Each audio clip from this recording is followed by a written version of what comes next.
Mshangilieni Bwana.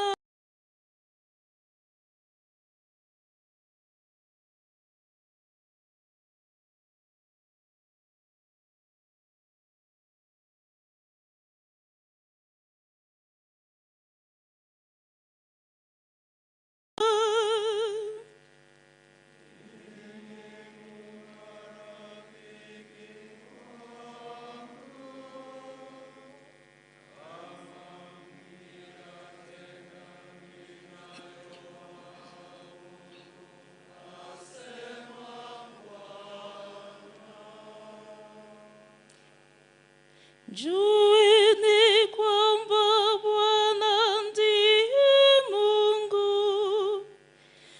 ndiye aliyetuumba nasi tu watu wake, taifa lake na kondoo wa malisho yake.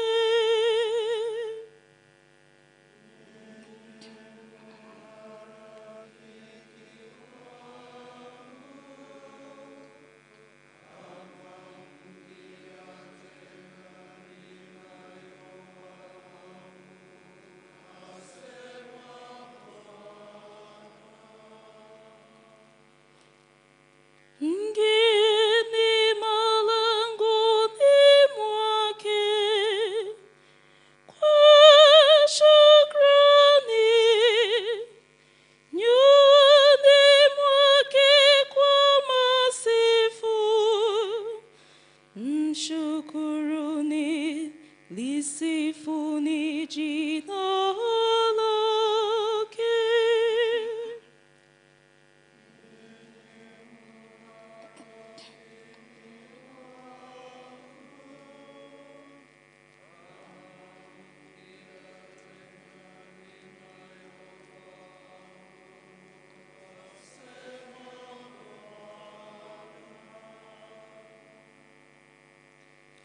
Kwa maana Bwana ndiye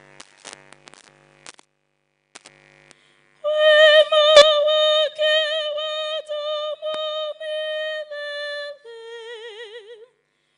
uaminifu wake kizazi unadumu na kizazi.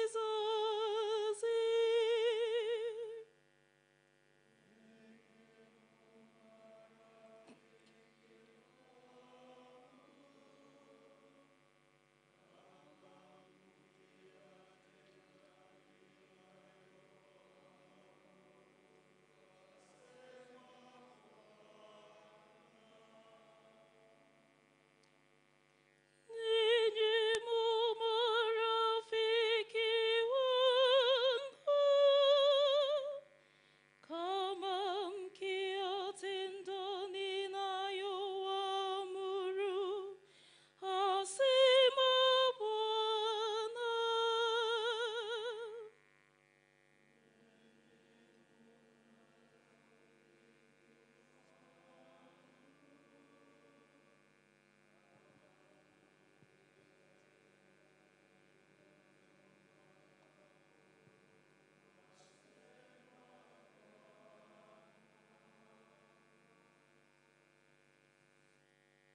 Somo katika barua ya pili ya Mtakatifu Paulo kwa Timotheo. Mpendwa, ninakukumbusha uiamshe neema ya Mungu iliyomo ndani yako kwa kuwekewa mikono yangu. Kwa maana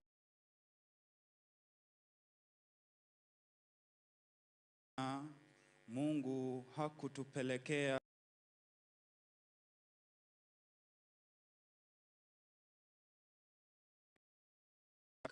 kiasi,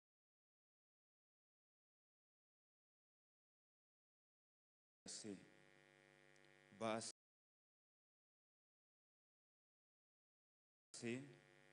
usione aibu kumshuhudia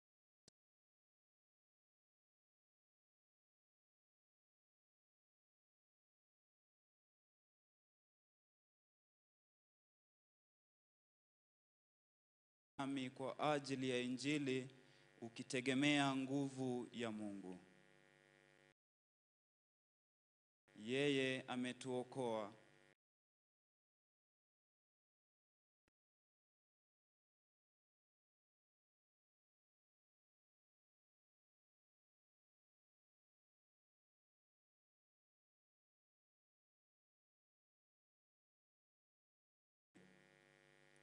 lakini sasa kwa tokeo la Mwokozi wetu Kristo Yesu,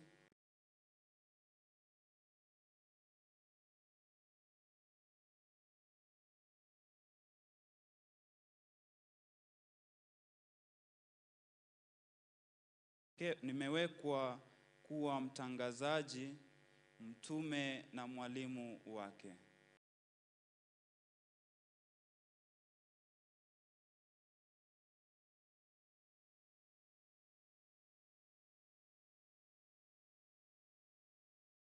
Kwamba yeye ana enzi ya kukilinda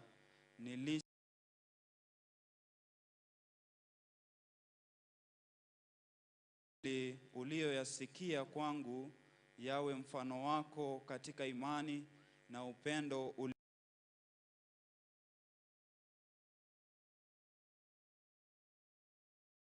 nguvu ya Roho Mtakatifu anayekaa ndani yetu.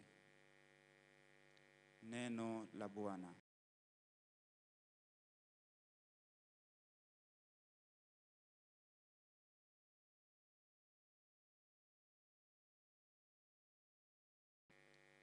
Shangilio la Injili.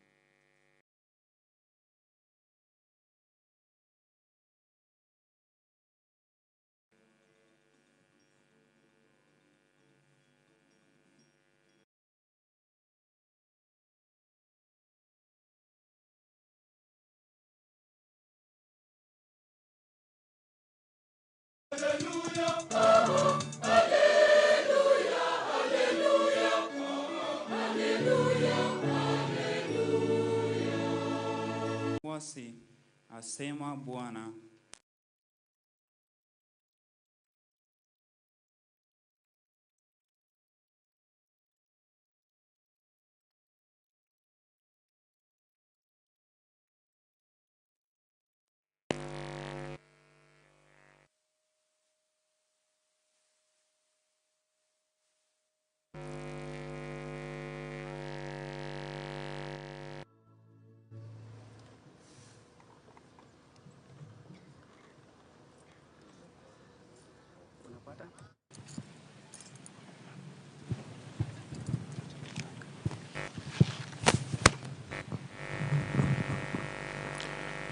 Bwana awe nanyi.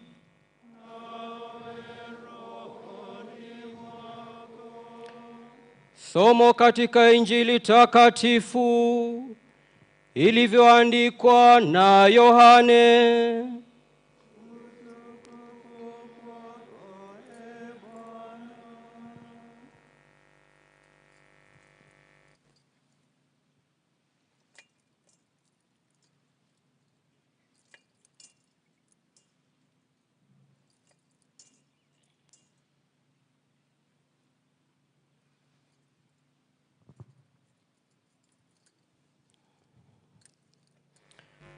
Wakati ule Yesu alisema, mimi ndimi mchungaji mwema. Mchungaji mwema hutoa nafsi yake kwa ajili ya kondoo.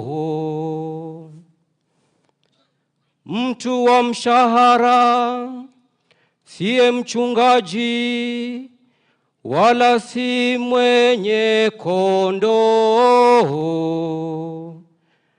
Anapomwona mbwa mwitu anakuja, huacha kondoo na kukimbia. Na mbwa mwitu huwakamata kondoo na kuwatawanya. Kwa sababu yule ni mtu wa mshahara tu, wala hawajali kondoo.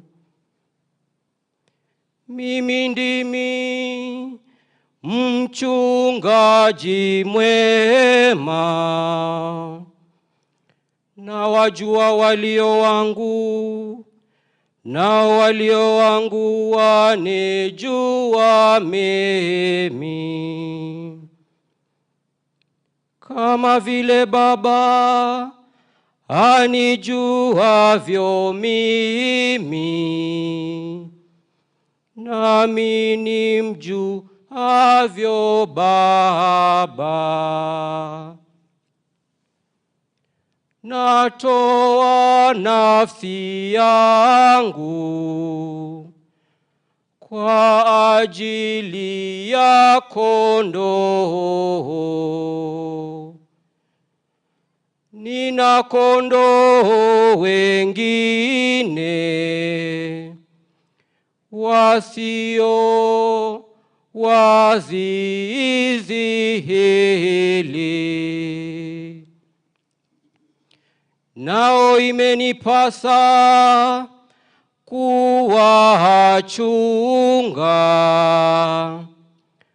Watasikia sauti yangu, na kutakuwa kundi moja na mchungaji mmoja.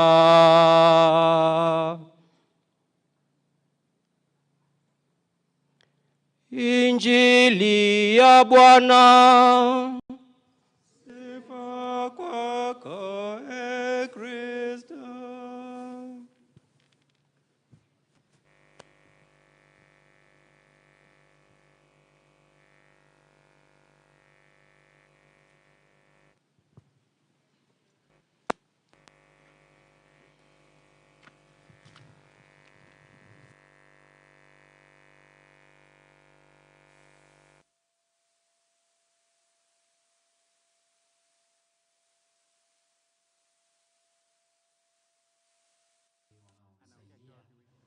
Alafu tupate wimbo unaofaa.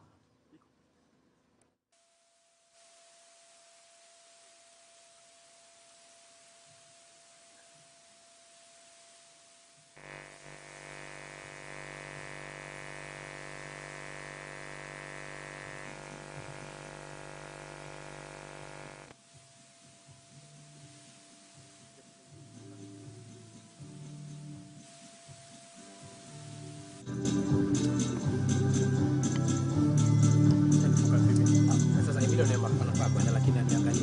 Yeye anafaa kwa huko. Acha nimwambie. Usiwe smoke kamera yako. Yeye anafaa kwa huko.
tutasimama wote kisha tuongozwe kwa wimbo wa Roho Mtakatifu.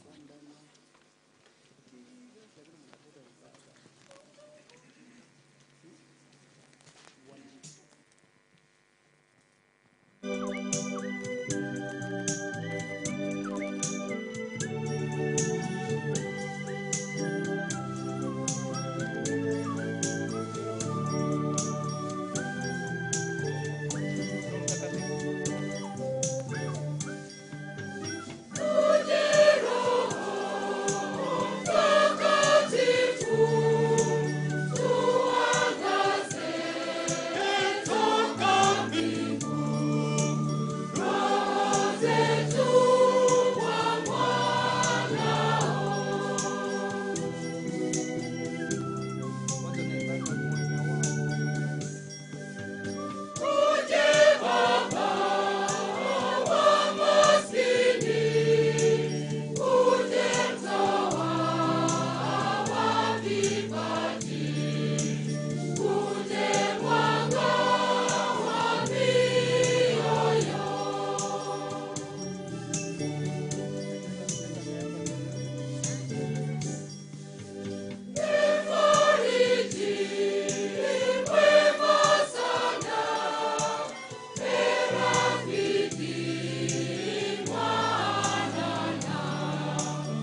therefore invite the Episcopal Vicar of Elgeyo Marakwet Pastoral Region to request the Principal Consecrator to consecrate the Monsignor.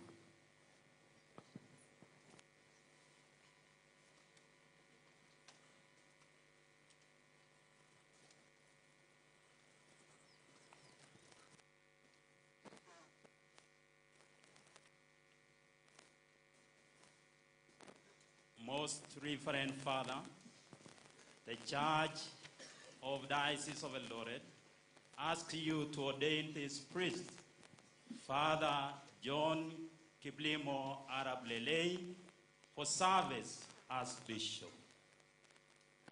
Have a mandate from the Holy See? We have. Let it then be read. So we'll all sit as the papal bull is read.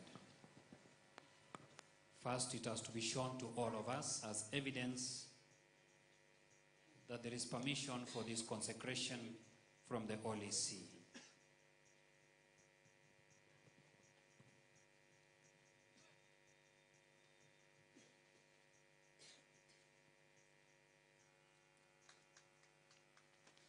Hiyo tunayoonyeshwa inaitwa bull kutoka kwa Baba Mtakatifu kule Roma. Bull ni ruhusa kamili kuwa monsinyo wetu aweze kuwa askofu.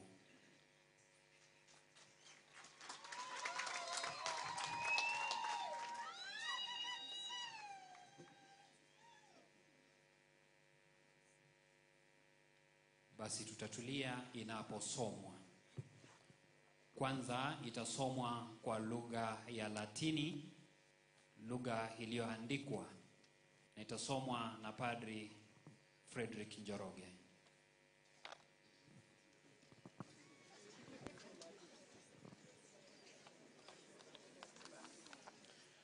Franciscus Episcopus Servus Servorum Dei Dilecto Filio Ioanni Kiplimo Lelei, Eclero Diocesis Eldorentensis Ibique, Actenus Vicario Generali, Iusdem Episcopo Auxiliari, nominato itemque titulari, Montensi in numidia electo, salutem et benedictionem.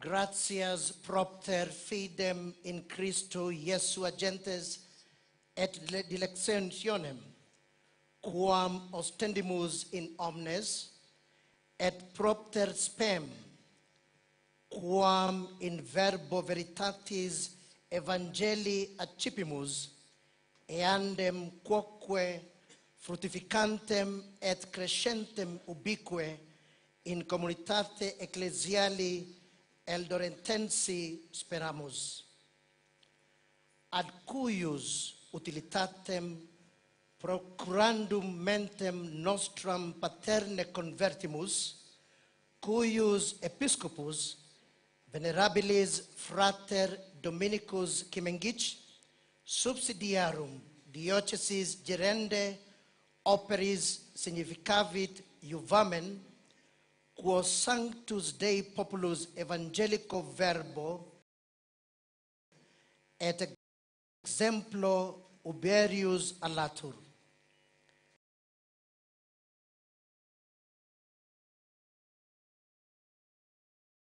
In pastorali tuo exercito officio, singulare adeptus esperitia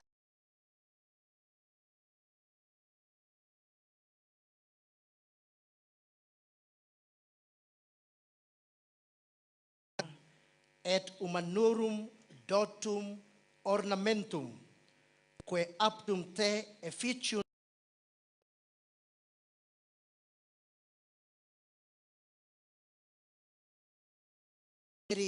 pro evangelizzazione accepta, apostolica nostra Eldorentensem nominamus, episcopali adito titulo Montensi in Numidia, debitisque concessis, iuribus congruisque, impositis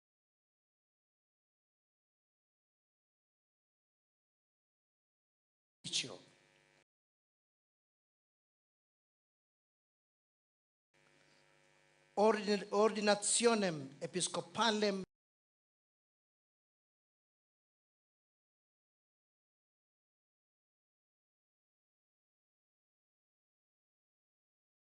susciper iure et successores nostros ad ecclesiasticae legis normas. Dumte, dilecta filii, adortamur omnem navitatem tuam in concordi unitate cum sacrorum antistitis uius ecclesiae perficere opere.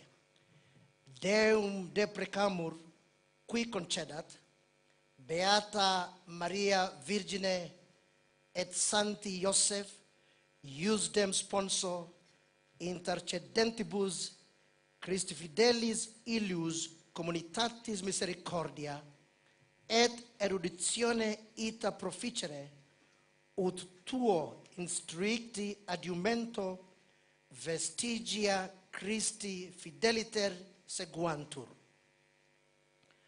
Datum Romae Laterani, die 27 mensis Marti, anno Domini bismellissimo 24, pontificatus nostri 12, Franciscus Papa Pontifex. Wote tuseme thanks be to God. Na sasa nitamuomba Padri Gregory Kimeli aweze kusoma bull hiyo kwa Kiingereza.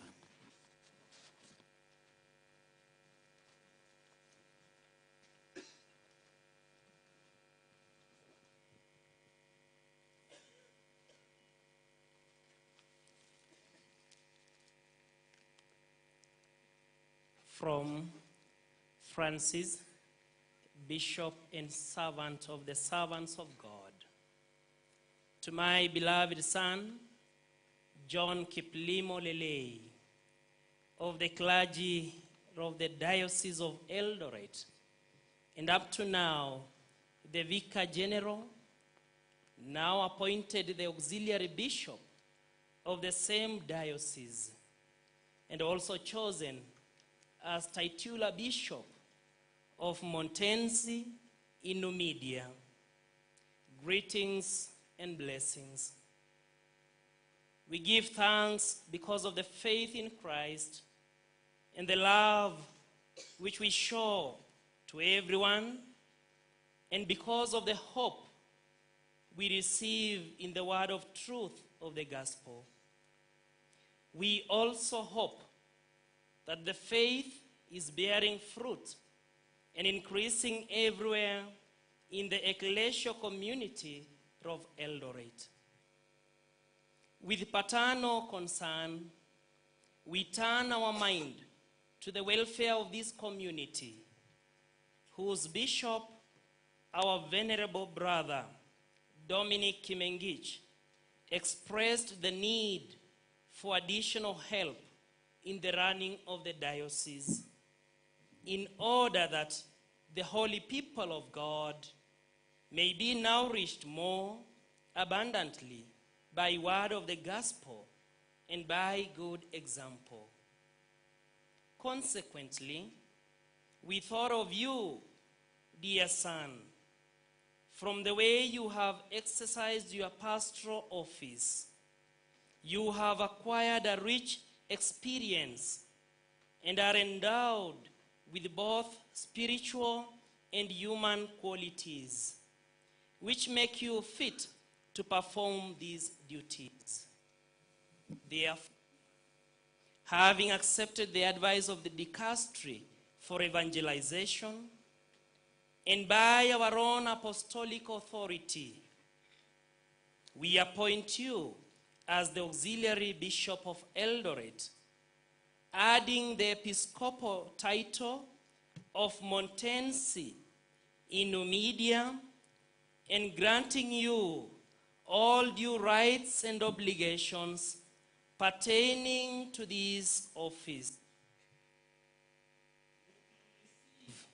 The episcopal ordination outside the city of Rome from a Catholic bishop whom you will choose, observing the liturgical norms and having previously made the profession of faith and taken the oath of fidelity to us and our successors, according to the norms of ecclesiastical law.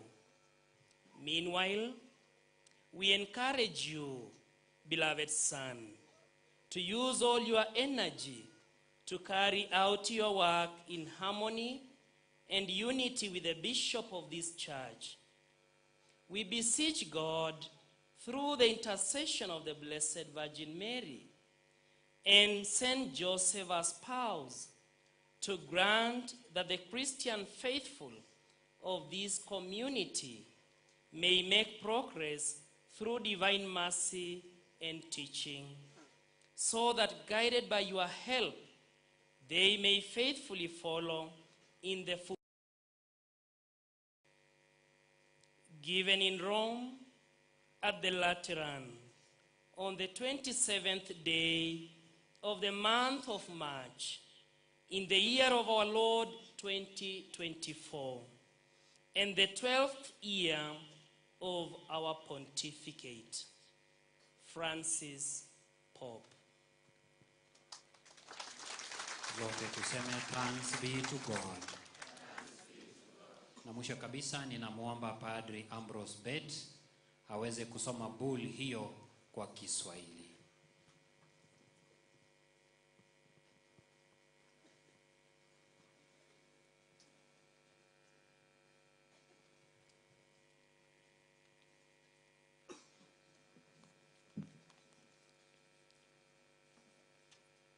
Kutoka kwa Francisco, askofu mtumishi wa watumishi wa Mungu.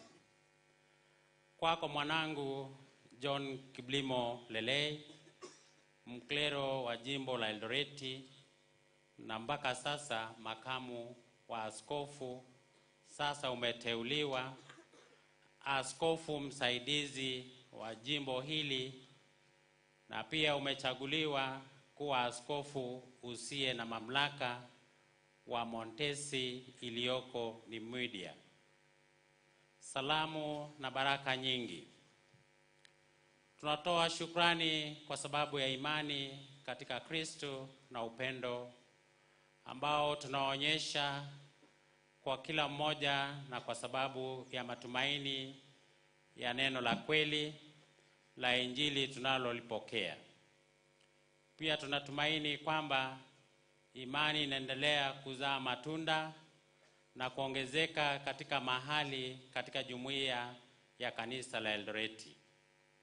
Kwa mapendo ya kipapa, tunaelekeza akili zetu kwa mahitaji ya jumuiya hii, ambayo askofu wake kaka yetu Mwashamu Dominiki Kimengich ameeleza umuhimu wa ongezeko la usaidizi katika kuongoza jimbo hili, ili watu watakatifu wa Mungu waweze kulishwa kwa ukamilifu neno la Mungu na kwa mfano mwema. Sababu hiyo tumefikiria wewe mwana mpendwa, kutokana na namna ulivyofanya utume wako, umejipatia utajiri wa uzoefu uliojawa sifa za kiroho na kiutu ambazo zitakuwezesha wewe kufanya majukumu haya.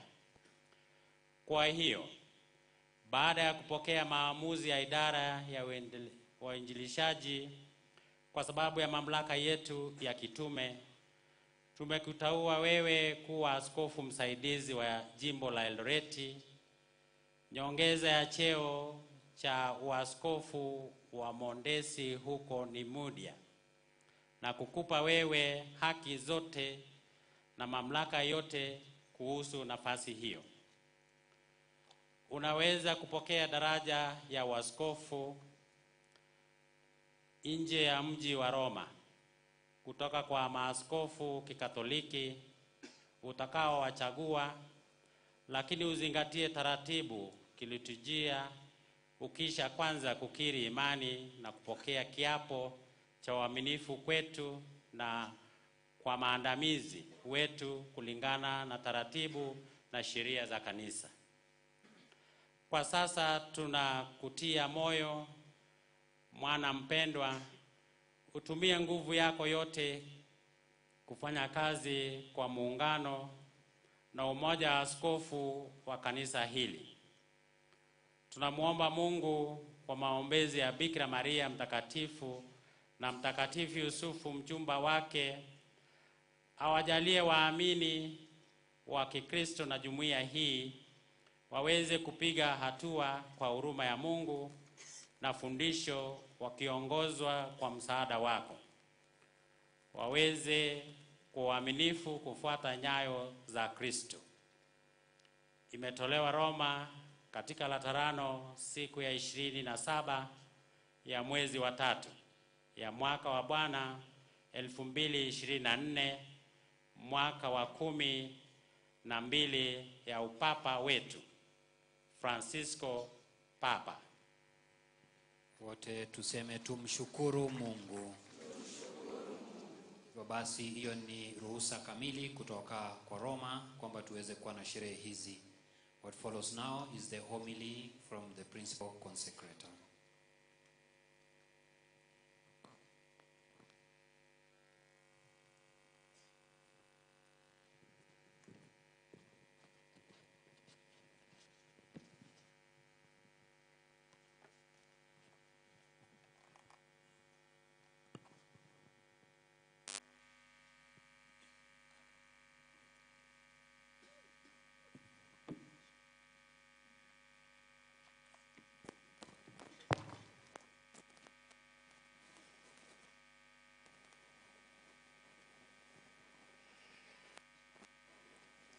Dear Bishop-elect, yes, I thought you got lost, but here he is on my right hand. The day has finally come for you that we are going to put our hands on you. I myself, co-consecrators, the other bishops, we are going to thank you for that special service to God. And you might even say that through us God himself puts his hands on you. And as you know, God, our God, is a jealous God. You will be consecrated to him in a special way, and he will never let go of you again. To say you become part of that divine family, and you will be part of the service. Around the throne, you become part of the College of the Apostles to follow Christ closer than ever before. And we are celebrating that occasion with joy. And many people came to Eldoret today to be with you, to join in this joyous moment for you personally, but also for the entire Church of Eldoret. And last but not least, for the Bishop of Eldoret, the Right Reverend Dominic Gmengic, who has been looking forward to this day in a special way. So to say, Bishop Dominic was dreaming of a help that would fit him, and today that dream comes true. I don't think they took a rib out of him, but still. That laying on of hands is not only about being claimed by God, about being part of the divine family, about being within the College of the Apostles, but it's also very much about receiving the Holy Spirit. as Paul wrote to his pupil Timothy, I remind you to stir into flame the gift of God that you receive through the imposition of my hands. It was only last week celebrated the Feast of Pentecost. And today, that Feast of Pentecost repeats itself in Eldoret as the Holy Spirit is coming down on you, John. And you are called, as Paul says, you are called to keep the flame alive in your life, to fan it, to blow in it through prayer and good works, that it may shine ever brighter in your life. You should be that light on the lampstand for all to see, that all may rejoice in your light. Yes, being a bishop is demanding. It is surely a privilege, but it is also a challenge. As the same Paul adds in his letter to Timothy, bear your share of hardship for the gospel with the strength that comes from God. It's about hardship, it's about challenge. Paul even speaks about being a prisoner for Christ's sake. So you, dear John, you received the Holy Spirit so as to be able to remain with Christ under difficult circumstances.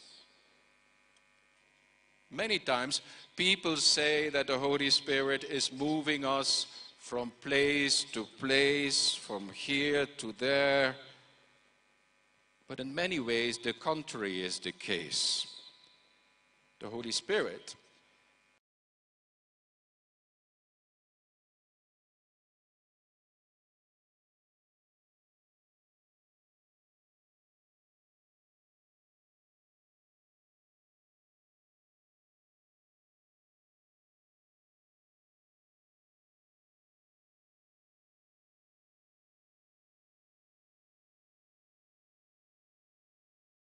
The life of Christ himself is a witness to that.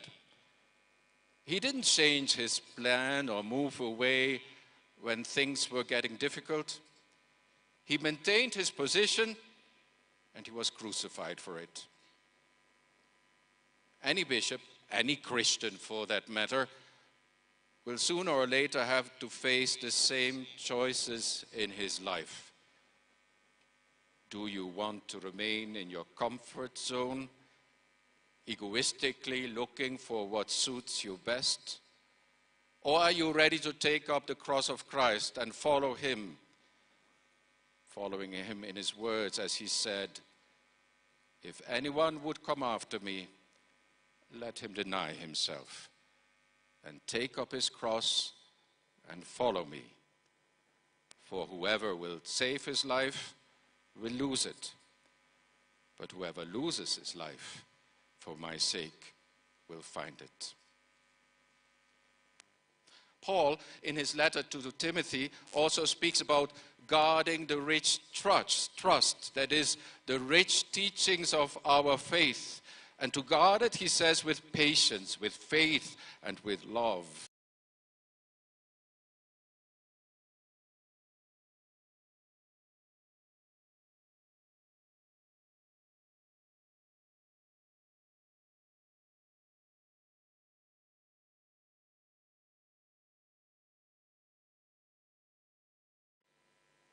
Our society many times feels that the ideals that Christ is teaching and lives is unattainable for normal human beings and should therefore be rejected because it limits people in their freedom and keep them chained to expectations they will never be able to achieve.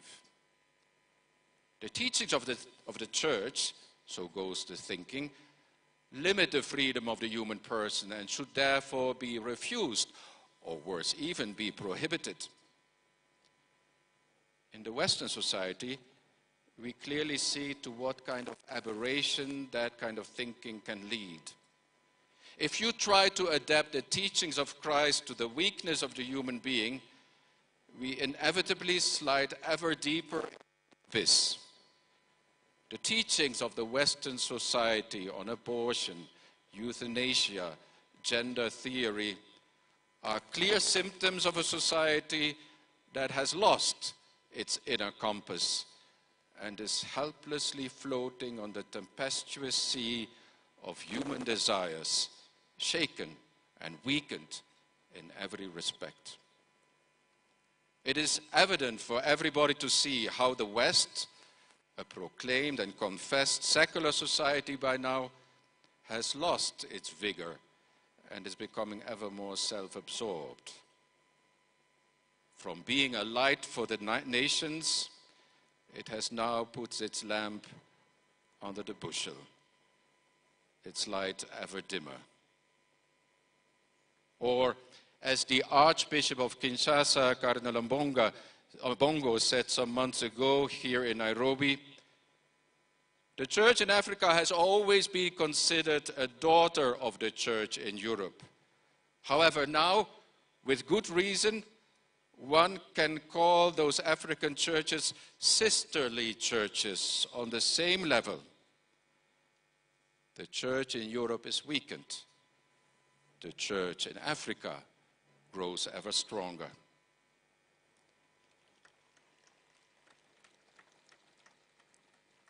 The teachings of Christ, of holiness, of holy perfection, are not a dream. It is not a theme for exalted sermons.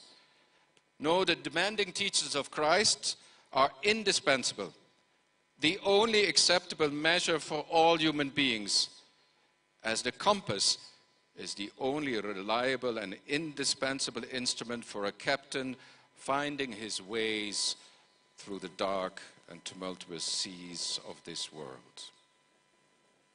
And you might even say that the bishop in many ways is the captain who sails the ship of the church through the choppy waters of our times. Dear John, you will be criticized in many ways. And people at times will try to destroy you for the simple reason that you are upholding the teachings of Christ. To our modern society, the teachings of the church are a scandal, a stumbling block. Because, let's face it, applying the teachings of Christ in our lives, we come to understand our shortcomings and our sins. On the rock of Christ, our pride is crushed, our vanity revealed. And all people find that hard to accept. You know, we people speak a lot about humility, but very few people are really able to live it.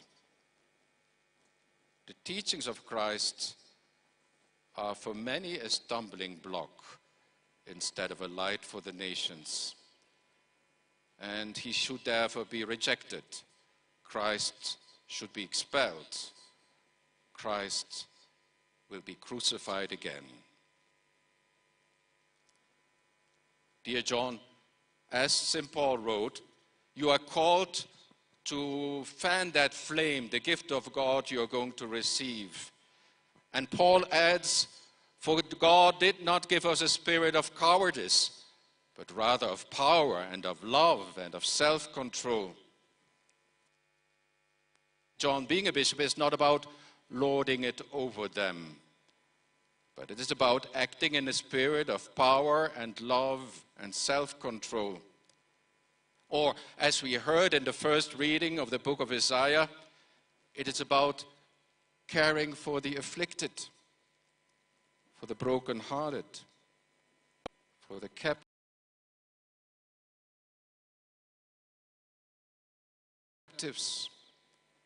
for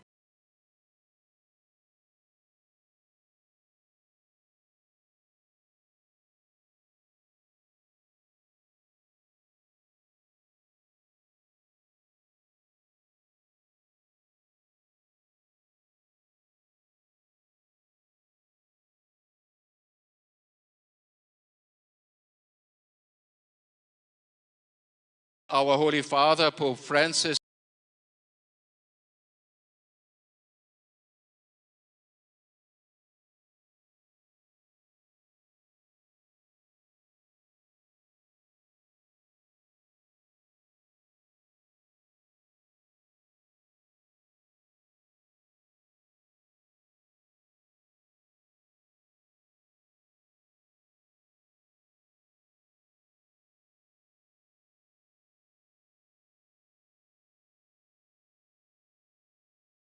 would say it is about taking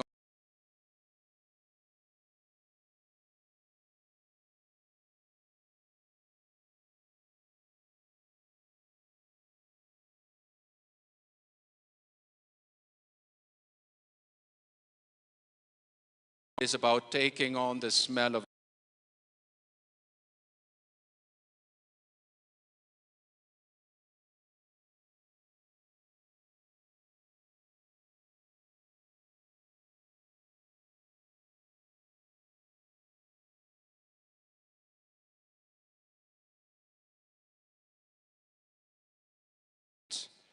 be unfamiliar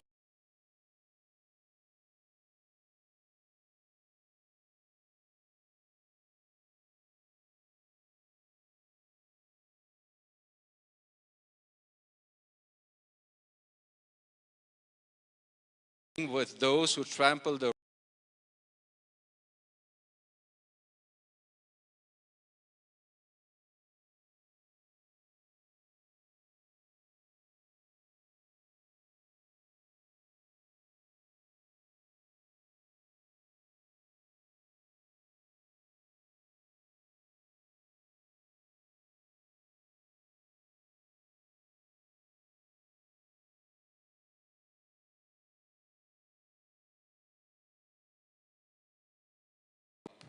humble.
Like Christ himself.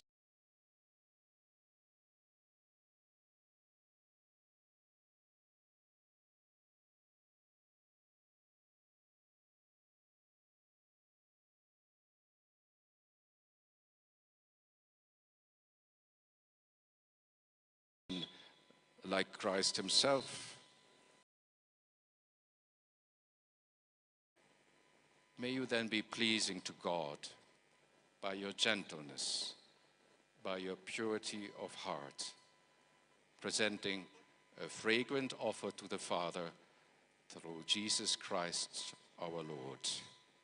Amen.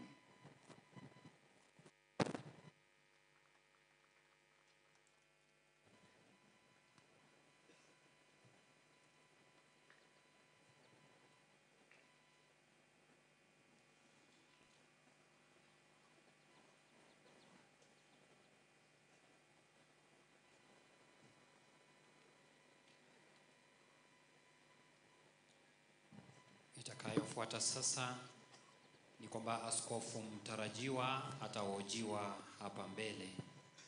What follows now is the examination of the bishop-elect. He will be examined by the nuncio, the principal consecrator.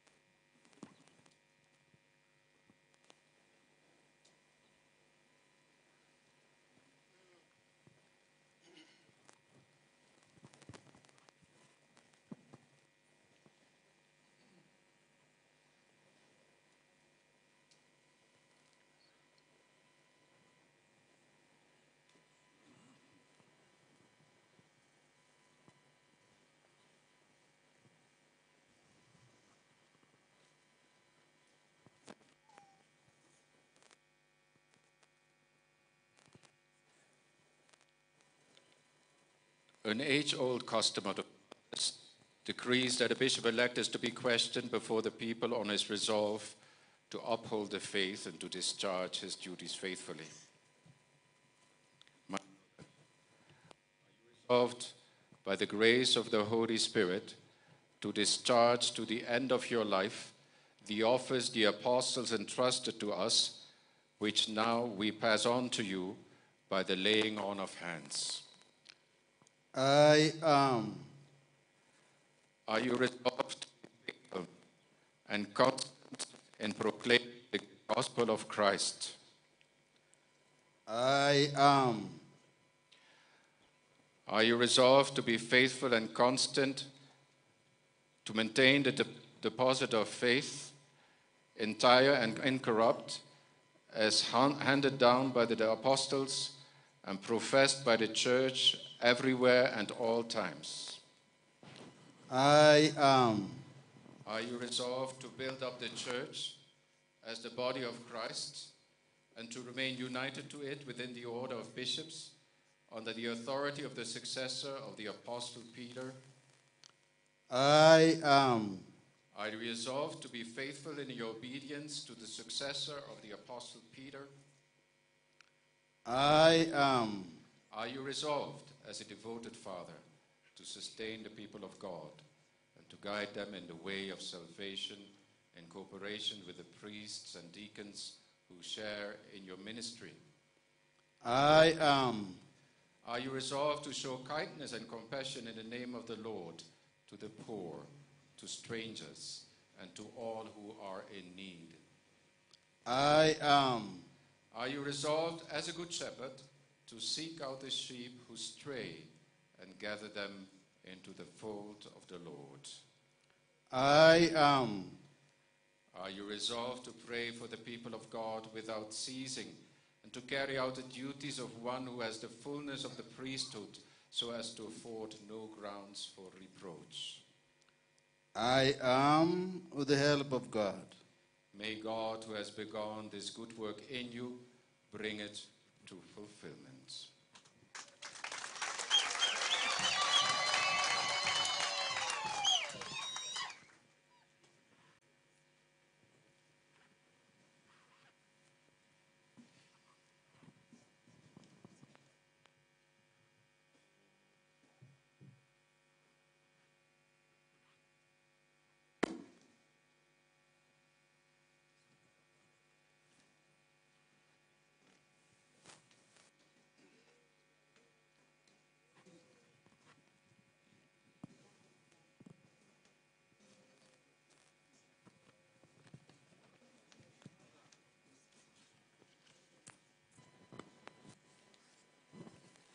Basi tutasimama wote. Wakati huo jilaza kifudifudi, tutasimama wote. My dear people, let us then pray that Almighty God in his goodness will pour out his grace upon this man whom he has chosen to provide for the needs of the church.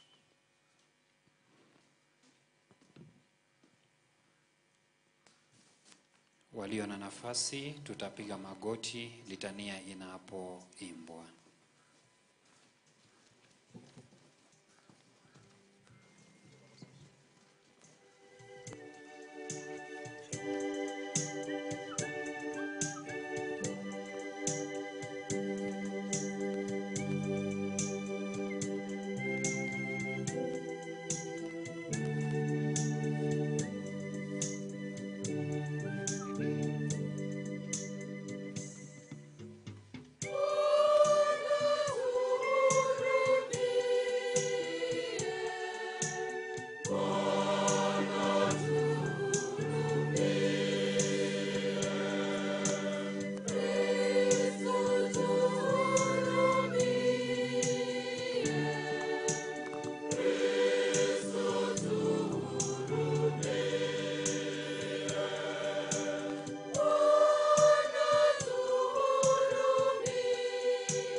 mteule huyo upende kumbariki.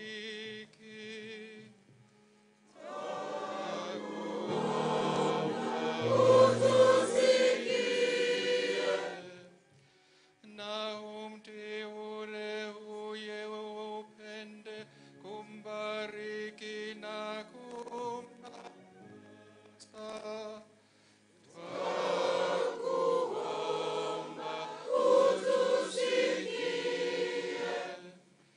Na mteule huyo upende kumbariki, kumtakasa na kumweka wakfu kwa kazi yake takatifu.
Lord, be moved by our prayers. Anoint your servant with the fullness of priestly grace and bless him with spiritual power in all its richness. We ask this through Christ our Lord. Amen.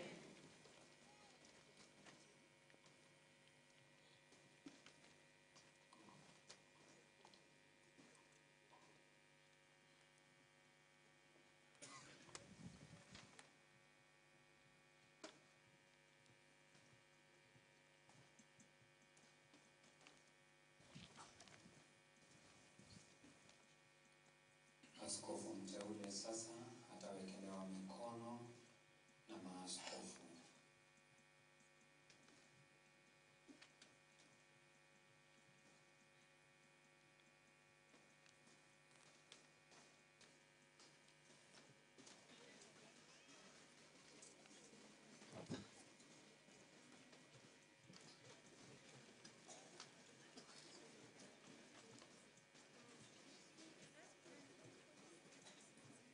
Tunaweza keti.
God, the Father of our Lord Jesus Christ, Father of mercies and God of all consolation, you dwell in heaven, yet look with compassion on all that is humble.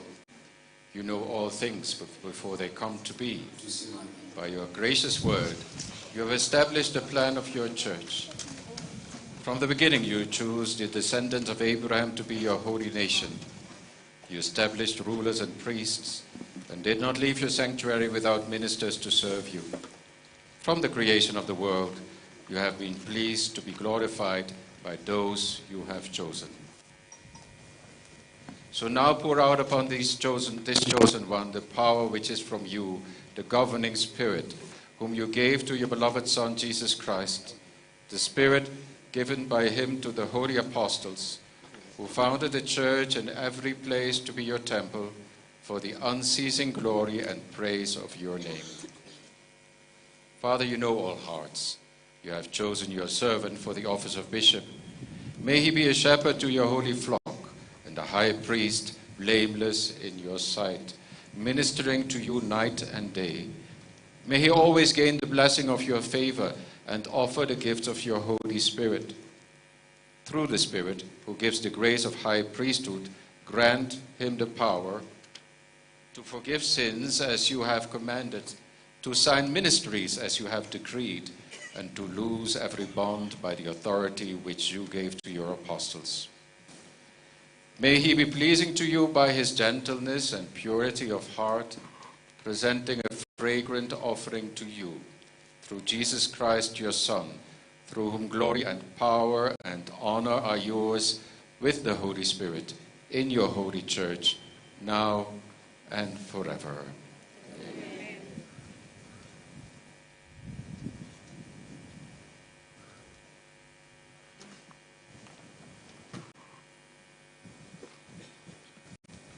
Basi tuketi.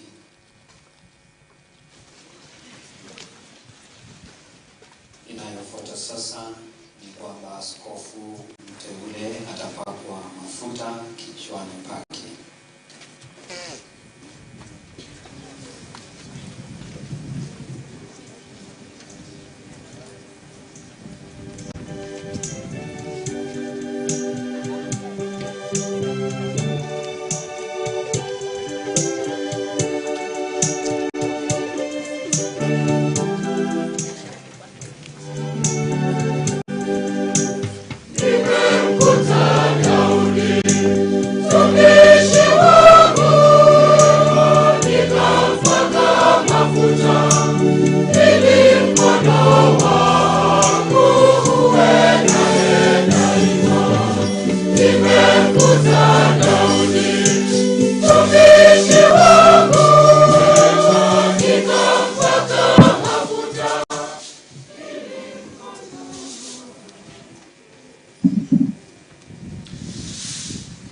God has brought you the high priesthood of Christ.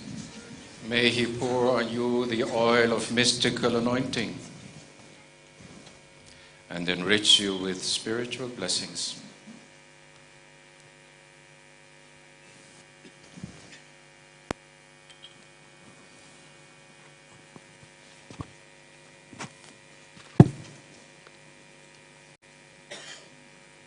Baada ya kupakwa mafuta, atakabidhiwa kitabu cha Injili.